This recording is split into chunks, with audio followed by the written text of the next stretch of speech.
Hi, it's Mimi at Giggly Guppy, and it's the holiday season.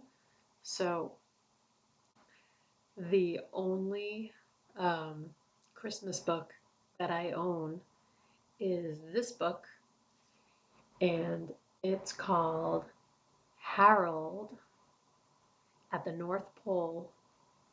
And up here it says A Christmas Journey with the Purple Crayon. And the reason why I own this book is because purple is my favorite color and the adventures of Harold and the Purple Crayon have been with me since I was a small child. So, this is by Crockett Johnson.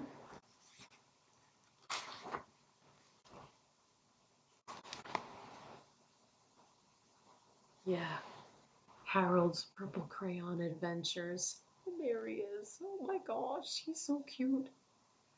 Got Harold and the Purple Crayon, Harold's Fairy Tale, Harold's Trip to the Sky, Harold's ABC, Harold's Circus, and a picture for Harold's room. Harold and the Purple Crayon is the book that I grew up with. And this was originally copyrighted in 1957. The copyright was renewed in 1986. This story was first published in a somewhat abbreviated version in Good Housekeeping magazine. Fascinating. It was Christmas Eve, and Harold had to have a Christmas tree before Santa Claus arrived. So he's got his purple crayon, he's getting to work. So, in a warm woolen cap and mittens, with his purple crayon and the moon, he set off for the North Woods. Harold made sure he went north by the Big Dipper. He was glad it happened to be a clear, starry night.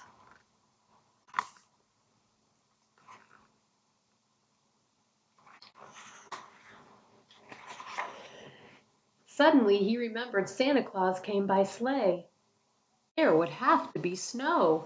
And there was snow. There was a blizzard.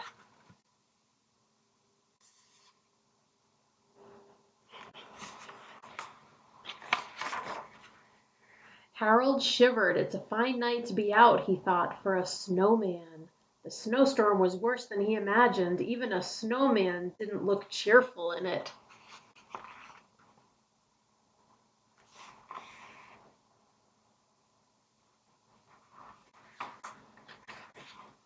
Harold gave the snowman a muffler to wear, and happily the storm finally was showing signs of letting up.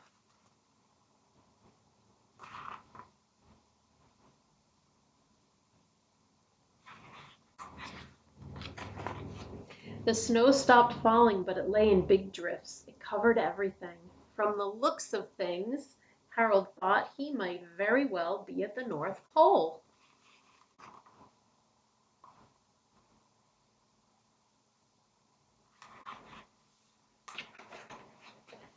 But this couldn't be really the North Pole, he told himself, because he knew that Santa Claus's workshop is at the North Pole, and here all Harold could see was snow.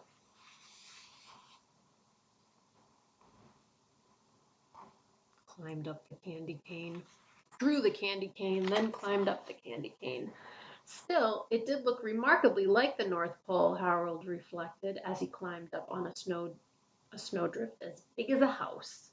It was a house. He really was at the North Pole on the roof of Santa's workshop.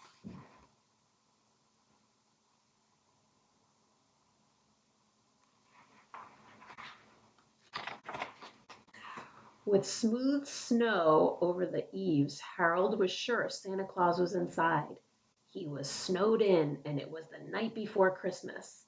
Why, Harold asked excitedly, couldn't Santa come out up the chimney?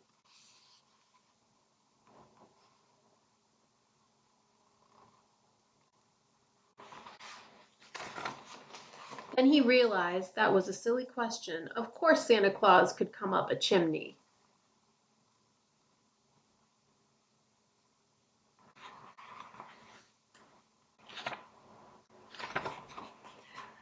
The difficulty was Santa's sleigh full of toys couldn't come out that way, Harold thought. Then he acted fast. He told Santa to come out without the sleigh and not to worry, to leave things to him.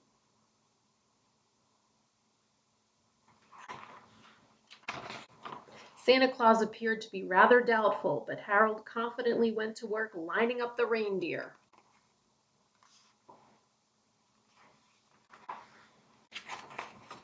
Soon Prancer and Dancer were pawing at the snow, eager to be off around the world. Harold wasn't quite certain of the names of the other reindeer.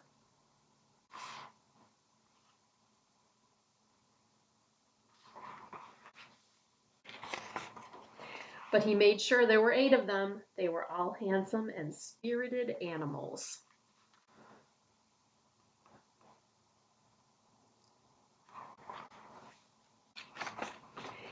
And if they weren't exactly in their right order, none of them complained. Harold harnessed them with no difficulty.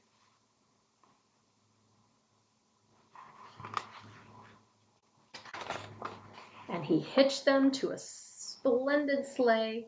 It had a comfortable seat for Santa Claus.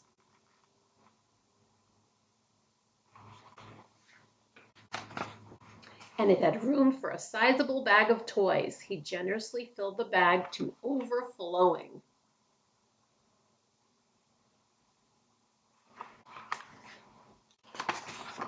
For a moment, Harold thought of looking to see which were his presents. But there wasn't time. He told Santa Claus to get in the sleigh and deliver the toys.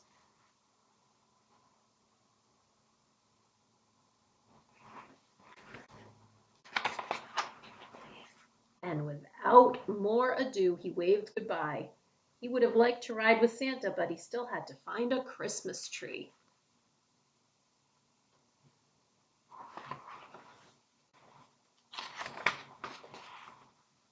And he had to get it home and decorate it too before Santa got there. He looked everywhere for a Christmas tree, but all he could see was the moon. He wondered how the moon would hook on top of a Christmas tree as an ornament. Not hook, look. Oh my heavens, Mimi. He wondered how the moon would look on top of a Christmas tree as an ornament. It looked fine over the tree, and the tree also looked fine under the moon.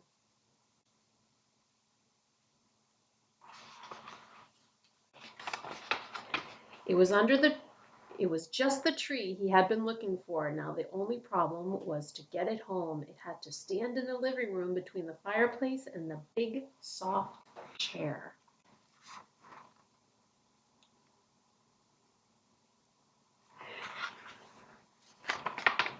Fortunately, the tree fitted in perfectly. Harold hung up one of his stockings on the fireplace mantel.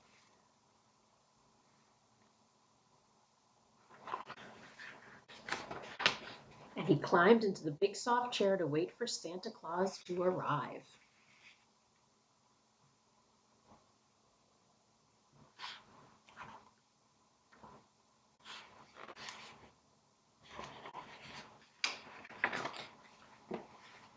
The end.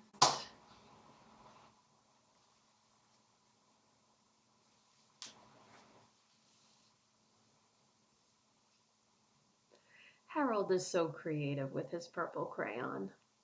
Thank you so much for joining me.